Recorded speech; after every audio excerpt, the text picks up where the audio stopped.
Naku, ito nga kay Siri, ako namumulit. Pinuputol ng mga pipilak na mga pakatatalimang ipin nga kung ano yung hindi na alang maigamot na iba. Hirap-hirap ng alang gamot na panggamot dito sa siling ni mga nagkakapatid nato. Oy!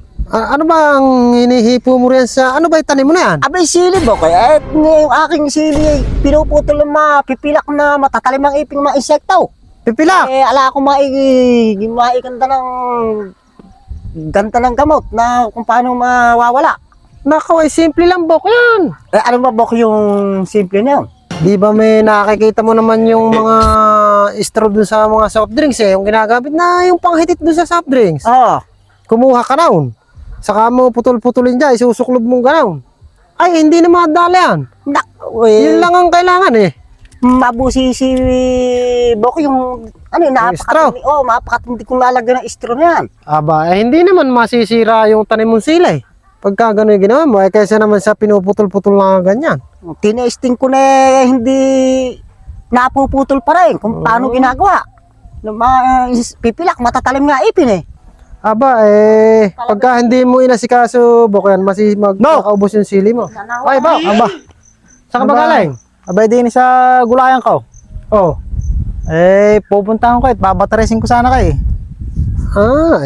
Eri nga at ako pinapayuhan ko yung Bok natin Tila masama talaga ng mga sili. Oo, abay, ang sabi kasi sa akin ni Bok, yun daw mga silihan niya na yan, pinuputol daw ng mga pipilak, yung matatalim mga iping insekto. Yun yung mga nangagat niyan. Abay, ang sabi ko, Bok, ay pinayuhan ko, yung kako, ang simple ng kako, dyan, yung bang straw ng soft drinks. Yung nalalagay niya dyan, ay hindi na madadali mga puno ng sili na yan. Ay, mahina ba ko yun? Ha? Mahina yung straw na yun. Nagawa ko na dati yun Oo. May bagong moderno ngayong usaw. Ano ba yun? Ano ba yun? Ang gawin nyo, Bok, bumili kayo ng isang sakong panutsa. Panutsa? Oo. Ang gagawin nyo, diba itong mga puno na to? Oo. Ididikit nyo na, ididikit dito. Ididikit nyo na, ididikit sa mga puno na to. Yung panutsa? Yung panutsa. Aba, ay sasakit ang mga ipinaw. Alang, gagawin nyo kung hindi yung mga pagamutan ng puntahan, yung mga medikong manggagamot ng sakit ng ipin. Oo. Magsisakit yung ipinaw na tulad ng mga di sa gawin araw. Kukulapulan nyo lang ng panutsa rito sa mga puno na yan. Ay, hindi makakaporma yung mga pipilak na yung mga gat na yan. Ay, napakaganda na ito. Alang mamamatay dyan.